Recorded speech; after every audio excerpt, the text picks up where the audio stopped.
चलो दोस्त, अब बात करते हैं प्रोजेक्ट वीर हनुमान के बारे में। आज से 2 साल पहले हमने आपको बताया था कि किस तरीके से खेसारी लाल यादव का एक बहुत बड़ा फिल्म आने वाला है जिसका नाम वीर हनुमान है, जिसको लेके सारा चीज सेट हो चुका है और अब उसका शूटिंग होना बाकी है। इस फिल्म के मेकर लोग इस बात को रिवील करके बताएं कि देखिए, हम लोग डिसाइड किए हैं कि कुछ फिल्म का शूटिंग जो है वो इंडिया के नॉर्थ साइड में करेंगे, कुछ साउथों में जाकर शूट करेंगे, जो अच्छा एकदम कॉन्सेप्ट निकल के आएगा, एकदम रियलिस्टिक बनाने की कोशिश करेंगे। इतना ही नहीं, वीर हनुमान जब फिल्म बना रहे हैं तो हनुमान जी का वो स्टोरी भी दिखाएंगे जो श्रीलंका में जाके पूरा कहानी हुआ था, तो शूटिंग श्रीलंका में भी होगा। बात करें हीरोइन के बारे में तो उसको एकदम सीक्रेट रखा गया है कि जब फिल्म का कुछ रिवील होगा उसमें हीरोइन को रिवील करके बताएंगे। और इनके मेकर ये भी बताते हैं कि पूरे 2 साल से इस पे जी तोड़ मेहनत का काम हो रहा है, जिसमें VFX, फाइट सीन और भी सारी चीज़ों को एकदम इंप्रूव करके कोई छोटी सी गलती ना हो जाए, उस चीज को लेके हम लोग काम कर रहे हैं लगातार 2 साल से और इसको एकदम बेस्ट बनाने की कोशिश करेंगे और कुछ अच्छा कुछ बड़ा आपको भोजपुरी में भी देखने को मिलेगा। और हमको लगता है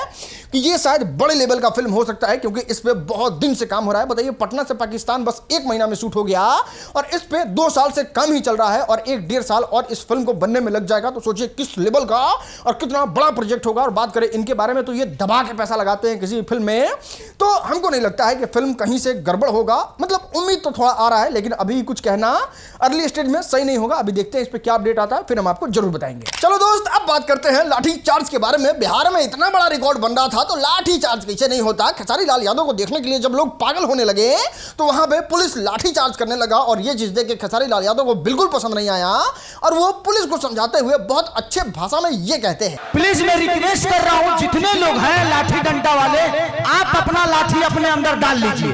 लाठी डंडा नहीं चलाएगा, मैं इनको संभाल लूंगा, ठीक है? प्लीज आप मत चलाइए, मत हमार हो हमारा पर छोड़ दो, हटा। इतना ही नहीं, एक ऐसा लॉजिक फेंक के मारते हैं कि लोग सोचने पे बेवश हो जाते हैं कि ना, यहाँ तो गलती हम कर रहे हैं। अने गांधी जी भाई बोलो,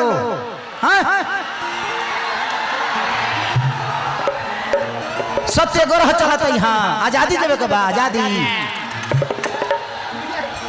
हाँ तो रह यार। चलो अब बात करते हैं लिटिल सुपरस्टार आर्यन बाबू के बारे में। ये भी CSK और RCB के चक्कर में पड़ गए। हालांकि इन्होंने उस माइक में हजारों के भीड़ के सामने ये तो कहा कि मेरा फेवरेट टीम जो है वो CSK है। खैर, पूरा वार्तालाप क्या हुआ वो खुद सुन लो आप। आज ये लोग 17 साल से हारा था,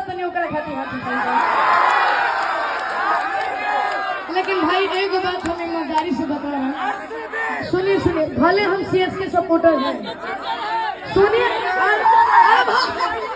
सुनिए। हाँ तो भैया, बात है जो साफ है, हमारे कल्लू भैया RCB के फैन और CSK के फैन है हम लोग। आप किसके हैं नीचे कमेंट करके बताइए।